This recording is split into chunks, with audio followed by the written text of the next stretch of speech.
विधायकों में विद्रोह चल रहा है, नाराजगी चल रही है कि उनकी चलती नहीं है, उनके कहने से कोई काम हो नहीं रही है। लोग तो ऐसी की हवा खा रहे हैं, शानदार बंगलों में रह रहे हैं। तो लग रहा है आपको पायलट गहलोत की तरह यहाँ भी लड़ाई शुरू हुई? अनुभवी नहीं थे, न वित्त मंत्री अनुभवी थे, न मुख्यमंत्री अनुभवी थे, इसलिए अपना विजन नहीं दे सकते। राजस्थान में जो सरकार को चला रहे हैं, चाहे वो मुख्यमंत्री हों, चाहे वो दूसरे मंत्री हों, लेकिन जिम्मेदारी बनती है मुख्यमंत्री जी की। पर सर एक बात बताओ, आप पर्ची कर रहे हो, आपके कांग्रेसी आरोप लगा रहे पर्ची सरकार, ये क्या है सर? बजट की प्रेस कॉन्फ्रेंस मुख्यमंत्री करते हैं, इसको आप किस तरह से? ये तो एक ऐसी अनहोनी चीज है जो पहली बार देखने को मिली। गुड गवर्नेंस का नारा लगा रहे हैं और काम ऐसा कर रहे हैं जो गुड गवर्नेंस के बजाय बैड गवर्नेंस दिख रही है। केवल मात्र पूर्ववर्ती सरकार के एमओयू को दोष बचा करके आप नहीं बच सकते। आप भी एसी में रहते होंगे, ऊपर वाले जो मंत्री मुख्यमंत्री सब एसी में रहते होंगे, जनता बड़ी परेशान हो रही है। नमस्कार, भारत रफ्तार में आप सभी का स्वागत है। इस वक्त हमारे साथ मौजूद हैं बूंदी से विधायक हरिमोहन शर्मा। सर, आप सदन में बड़े आक्रामक दिख रहे हैं, क्या मुद्दा उठाया आज? आज ही बिजली का मुद्दा था। राजस्थान के हर गांव में जो बिजली के हालात पैदा हुए हैं वो चिंताजनक हैं। रात को 10 से 11 बजे तक भी लोगों के फ़ोन आते हैं कि हमने ऐसा क्या अपराध किया था जो आप चुने हुए लोग तो ऐसी की हवा खा रहे हैं, शानदार बंगलों में रह रहे हैं और हमको हमारे बच्चों को ठीक समय पे खाना खिलाने के समय भी लाइट उपलब्ध नहीं है। मच्छर खा रहे हैं, परेशान हैं, दिन भर खेती करके आते हैं, फिर भी कोई सुविधा नहीं है। तो हमने ऐसा क्या जुर्म किया? इस मामले को लेकर के आज पर्ची के माध्यम से आवाज उठाई थी और सरकार से कहा था कि न तो आप एमओयू करके इस बात की कल्पना कर सके कि इस सीजन में हमें कितनी बिजली चाहिए, केवल मात्र पूर्ववर्ती सरकार के एमओयू को दोष बचा करके आप नहीं बच सकते।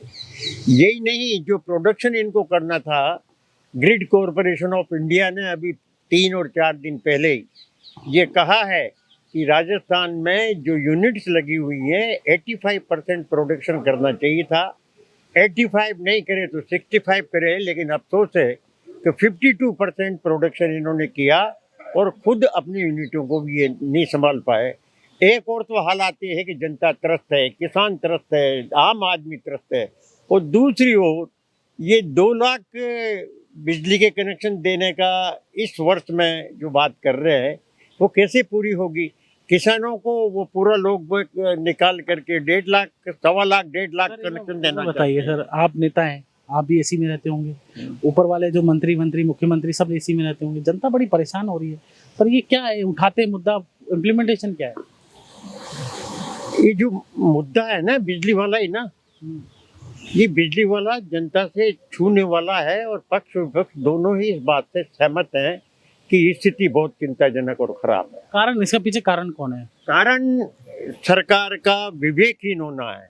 विवेकहीन कौन है सरकार में? ऐसा कौन सा व्यक्ति? सरकार में जो विद्युत मंत्री हैं, जो राजस्थान जो सरकार को चला रहे हैं, चाहे वो मुख्यमंत्री हों, चाहे वो दूसरे मंत्री हों, लेकिन जिम्मेदारी बनती है मुख्यमंत्री जी की। अगर मंत्री ठीक प्रकार से काम नहीं करता है तो मुख्यमंत्री जी को इन सब बातों को देखना चाहिए। तो मुख्यमंत्री विवेकहीन है, आपका कहना?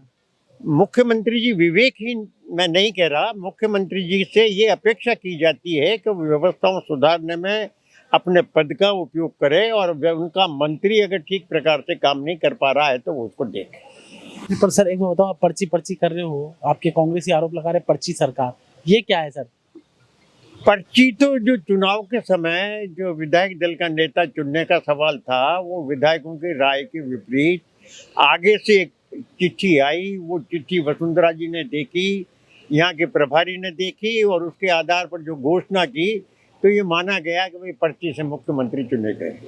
सर, बजट जिस तरह से दिया कुमारी ने पेश किया, बजट की प्रेस कॉन्फ्रेंस मुख्यमंत्री करते, इसको आप किस तरह से? ये बिल्कुल सही है कि जो वित्त मंत्री हैं उन्हीं को बजट की प्रेस कॉन्फ्रेंस करना चाहिए था। बजट बनाया वित्त मंत्री ने, प्रेस कॉन्फ्रेंस कर रहे हैं मुख्यमंत्री विचार जान रहे हैं बजट बनाने से पूर्व सभी वर्गों का, और बजट बना रही है वित्त मंत्री।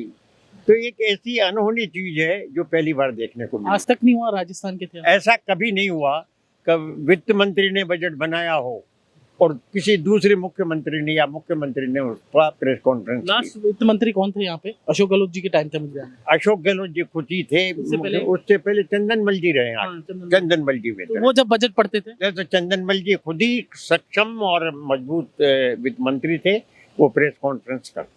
मतलब वो खुद ही करते थे। आप थे उस समय विधायक? नहीं, मैं उस समय विधायक नहीं था। पर आपने पता किया होगा। हाँ, ये तो इसको, ये जो कंडीशंस हो रही है कि इसको किस तरह से देखते हैं? ये कि राजस्थान को गुड गवर्नेंस की एक नई दिशा, नया पाठ पढ़ाया जा रहा है। गुड गवर्नेंस कैसे सर? ये गुड गवर्नेंस का ही तो है ना, गुड गवर्नेंस का नारा लगा रहे हैं और काम ऐसा कर रहे हैं जो गुड गवर्नेंस के बजाय बैड गवर्नेंस दिख रही है। तो लग रहा है आपको पायलट गहलोत की तरह यहाँ भी लड़ाई शुरू हो गई? यूपी का नहीं देख रहे हो क्या आप? यूपी में जो हालात पैदा हुए हैं वैसे हालात धीरे धीरे राजस्थान में भी पैदा होंगे। अंदर का अंदर ही विधायकों में विद्रोह चल रहा है, नाराजगी चल रही है कि उनकी चलती नहीं है, उनके कहने से कोई काम हो नहीं रही है, ब्यूरोक्रेसी हावी। आपको भी लग रहा है ब्यूरोक्रेसी आ गई? ये तो बजट से ही पता लग रहा है कि बजट बनाने का जो मुख्य काम किया है वो 3 उन्हीं अधिकारियों ने किया है जिन्होंने अशोक गहलोत सरकार के टाइम पर बजट बनाया था। लेकिन अशोक गहलोत तो अनुभवी थे, उन्होंने तो दिशा दी, उन्होंने विजन दिया, लेकिन यहाँ अनुभवी नहीं थे। न वित्त मंत्री अनुभवी थे, न मुख्यमंत्री अनुभवी थे, इसलिए अपना विजन नहीं दे सके। अनुभवहीन है। अनुभव नहीं है, न वित्त मंत्री जी को राजनीति का लंबा अनुभव है और न मुख्यमंत्री जी को राजनीति का लंबा अनुभव है। अशोक जी गहलोत के समय की जो टीम थी उनको एक राजनीतिक का अपना पूरा अनुभव था और उस अपने अनुभव के आधार पर बजट बनाया जाता है। और इनका कहना है कि अशोक गहलोत को अनुभव था लेकिन मुख्यमंत्री भजनलाल शर्मा को अनुभव नहीं। जीतू जेठमलानी, जयपुर, राजस्थान।